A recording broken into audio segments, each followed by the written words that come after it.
สบายดีพ่อแม่พี่น้องเลยFCทุกคนมาพบพ่อกับสาวลาวเส้นเก่าเส้นเคยพี่น้องเอ้ยสาวลาวมาดูเด้อส่วงนี่เพราะว่าสาวลาวสิพาพี่น้องมาเบิ่งการห่อข้าวต้มอะไรเป็นผู้ห่อเนาะห่อธรรมดาแบบ ห่อธรรมดา สารครับ ห่อแบบบ้านๆน้ำมูกนี่แหละพี่น้อง ไม่ได้รู้ละอิสตา มันได้รู้ลายอิหยังมากมายดอกสบายดีแม่แล่ สบายดีโอยถือห่อกันเติมอยู่สบายกับบ่ได้ อ๋อสบายดีก็บ่ได้เพิ่นน่ะวิธีห่อข้าวต้มให้สวยงามพี่น้องเบิ่งนี่แล้วเลยห่อ กีบนี่ แล้วกิบหนึ่งแล้ว มาเด้อพี่น้องถ้าใครอยากกิน มากินได้ซิมได้ มากินได้ส่วงนี้สาวลาวเฮ็ดหลายพี่น้องบ่ได้ให้ซื้อให้แลกดอก มากินน้ำรอดส่วงบุญนี่สาวลาวห่อ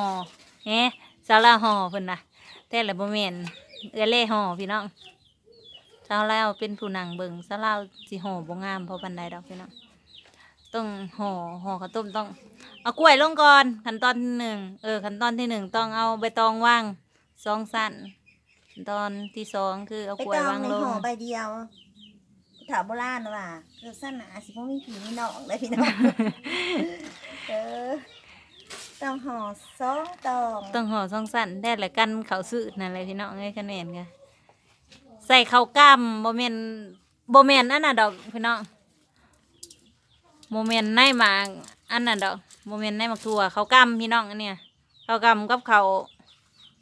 เขา ข้าวเหนียวเฮาข้าวขาวเฮานี่แหละกล้วยเจ้าคืองามแท้บ่ ไปหอม กล้วยหอมเด้อพี่น้องบ่แม่นกล้วยน้ำว้ากล้วยน้ำว้าอันนั้นสลาวไปโลดเบิดตลาดเมื่อวานเนี่ยบ่มีเบิดพี่น้องเอ้ยเพราะว่าช่วงนี้ไผก็เฮือนทุกเฮือนนะพี่น้องเอ้ยถือว่าทุกเฮือนทั่วประเทศลาวคือจัดวิธีการห่อข้าวประดับดินเนาะ ทั่วประเทศบ่ ทั่วประเทศทุก ผู้ใด ที่ คือศาสนาพุทธเนาะ ผู้ใดถือศาสนาพุทธก็แม่นทั่วประเทศผู้ใดถือศาสนาพุทธพี่น้องเฮ็ดบุญห่อเขาว เป็นสีเห็ดบุญ ประดับดิน หาพ่อหาแม่เพิ่นเป็นมาแต่โบราณพุ่นเลย เฮ็ดบุญหาพ่อหาแม่ปีหนึ่งมี2 เทื่อเนาะแบบว่าเฮ็ดบุญใหญ่เป็นประเพณีเลย เกิดมาชาวลาวก็เคยเห็นเคยพบเคยเพาะรถพี่น้องแต่กี้นะชาวลาวน่ะสิลงไปญาติห่อข้าวสากพี่น้องแต่ยังน้อยทางใหญ่แล้วบ่ได้ไปญาติดอกพี่น้อยญาติบ่ทันเด็กน้อยก็มาเนี่ย ก่อนสิมาได้ยากเด้ ก็สิบ่ได้ญาตินี่ห่ออันนั้นญาติบ่ทันเด็กน้อยเพราะว่าเด็กน้อยแล่นไว้กลัวชาวลาวอุ้ยแล่นนั่นแหละ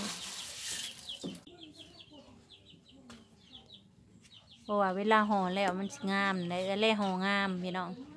ชาวลาวห่อนะจักแม่นอีหยังสวดหน้าสวดหลังคือคนค่ะพี่น้องเอ้ยอุ้ยอีอยู่เด้อชาวลาวอะไรลาสิมัดเข้ากันล่ะข้าวต้มมัดหนึ่งคือโคมหนึ่งเขาเจ้าเป็นหยังจังห้องโคมเขาเจ้าปิ่นหน้าเขากันนี่เด้พี่น้องเขาเจ้าละห้องโคมบ้านชาวลาวนะเป็นแบบนั้น ต้องมัดขึงกลางก่อนเด้อพี่น้อง เป็น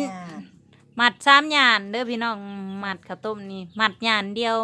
มันบ่แม่นจักเป็นหยังแหละ มาเจ้างานก็ได้ มัด2 หยานก็ได้คันแต่ก็มัด3 หยานนี่มันก็งามเลยเนาะงามเด้บางที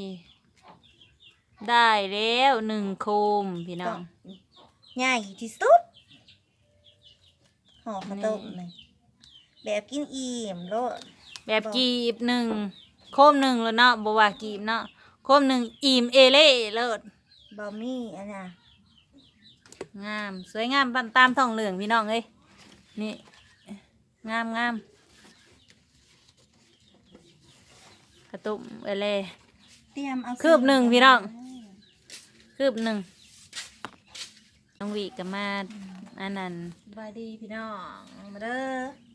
มาห่อข้าว ห่อข้าวต้ม ห่อข้าวต้มเด้อพี่น้อง อนนี้กับแม่น้องหวีแล้วก็เอื้อเล่มาห่อสวยกันพี่น้อง บ่ร้าย ห่อบัวลายดอกพี่น้อง10 กว่าโคมหรือ20นี่แหละ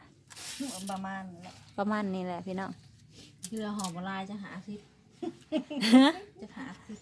โค ห่อบัวลายห่าง10 โคมบ่กินท้องแตกไง เก่าอะไร สั่งห่อใส่ผ้าขาวแล้วก็ห่อใส่ขาวพี่น้องห่อใส่ห่อขาวแล้วก็ห่อใส่อยู่ได้เนาะห่อขาวเนาะห่อใส่ห่อขาว เอาเขาใส่ ห่อขาวก็ใส่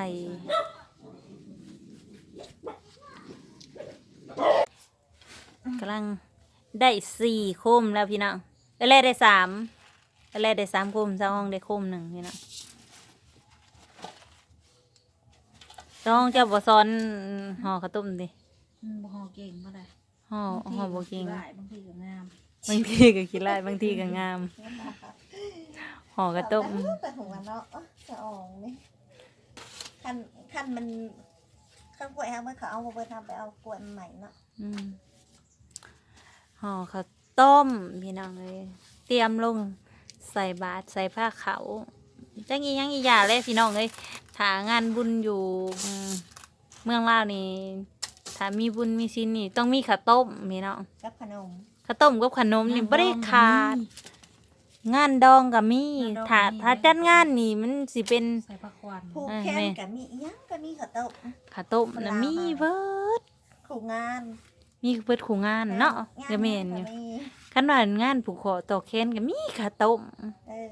งานบุญกับไม่เจ็บเขา งานบุญงาน ใหม่ก็ไม่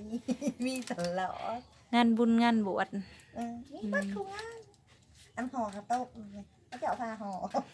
เกินมากก็ห่อเลยเนาะ เป็นประเพณี เป็นประเพณีไปเลย ห่อข้าวต้มเลยเด้อขนมบุญ ตอนนี้คือเมียนมือท่อนโฮมกันเมียนเนาะเมียนบ่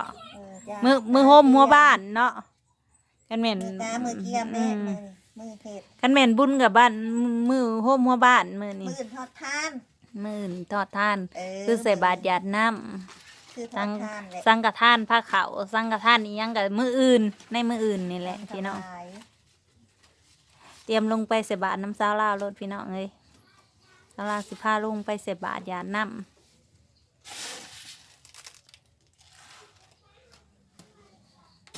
นี่แต่เขาวกำพี่น้องเขาวกำปีนี้แห่งกระไรพี่น้องเลยเขาวกำบ้านซาวลาวห้องหากพี่น้องทั้ง ทานน้ำใหญ่ ทางผุนนั่นสีห้องเขากล้องพี่น้องเพราะว่ามันจะเป็นเขาแบบนี้ ตัว เนาะ เหนียวด้วยนี่บ่แม่นข้าวเจ้า ข้าวของ จะเป็นเขากล้อง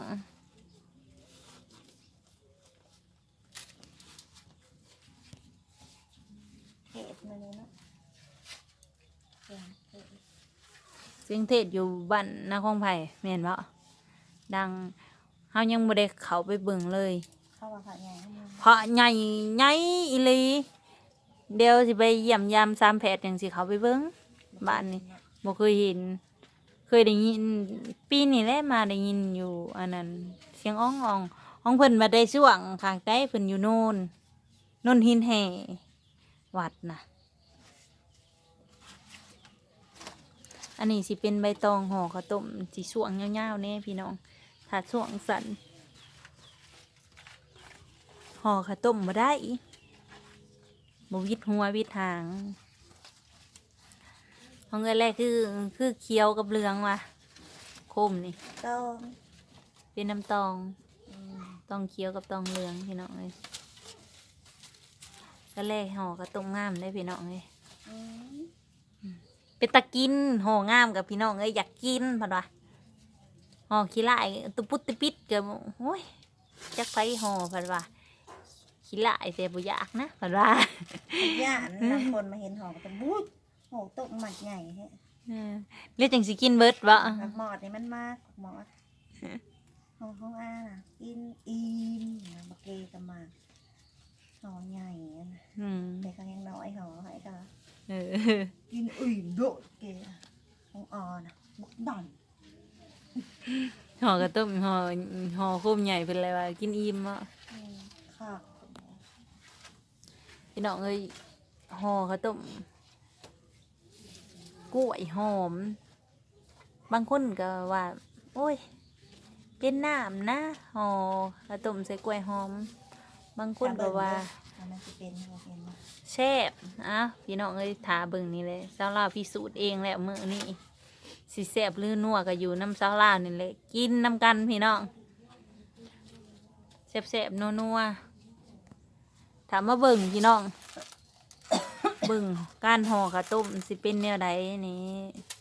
ต้มบาดต้มสุกเฮาสิเอาออกมาแกะเบิ่งพี่น้องว่ามันสิเป็นน้ำหรือสิเป็นอีแนวใดก็ว่ากันไปเนาะพี่น้องข้าวต้มนี่มีเห็ดลายรูปแบบบางคนกันข้าวต้มพัดเนาะข้าวหองเนาะใส่มะกรูดนี่ข้าวต้มพัดนี่สีเจ้าใส่น้ำกะทิพวกใส่น้ำตาลใส่น้ำกะทิใส่น้ำตาลข้าวต้มพัดนี่แต่ข้าวต้มอันนี้สิแบบว่าสิเอาไปเห็ดอิหยังข้าวต้มหัวงอกเพราะเขาเจ้าห้องทางพังนั่นเขาเจ้าสิห้องว่าข้าวต้มหัวงอก แต่บ้านเฮาเอิ้นต้มตาดเนาะ แม่นบ้านทางบ้านชาวลาวสิห้องข้าวต้มตัดพี่น้องถ้าอยู่ทางฝั่งเพื่อนบ้านเฮาก็สิว่าข้าวต้มหัวงอกแบบนี้ ตอนชาวลาวลงไปกรุงเทพตามอีทว่าย่างข้าวต้มหัวงอกมันเป็นแนวใดเนาะอยากเห็นพี่น้องมันเป็นแนวใดหัวงอกหัวดอนๆมันก็คล้ายๆคนหัวงอกนี่แหละคิดในใจว่าไปเห็นโอ้ยข้าวต้มตัดบ้านเขาไอ้นี่บ่ข้าวต้มหัวงอกเพิ่นว่า ไปเบิ่งห้องต่างกันแต่อันเดียวเนาะพี่น้องเนาะแต่เบิ่งแม่น้องวีแม่น้องวีได้จะโคมเลยโอ้3 โคมเลย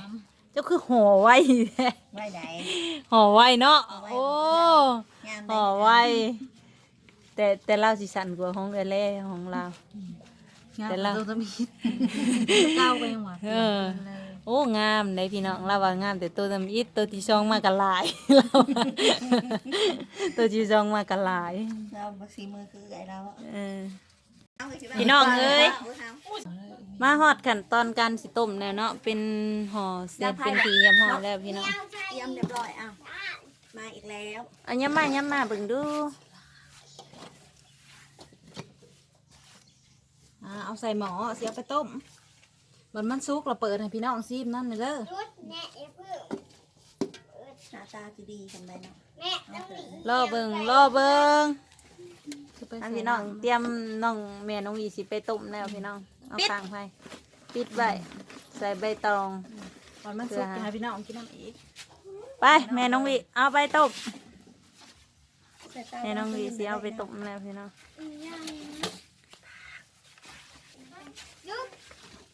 อึบแม่น้องวีเอาไปต้มแล้วพี่น้องรอเบิ่งพี่น้องถ้ารอเบิ่งตอนสุกเนาะพี่น้อง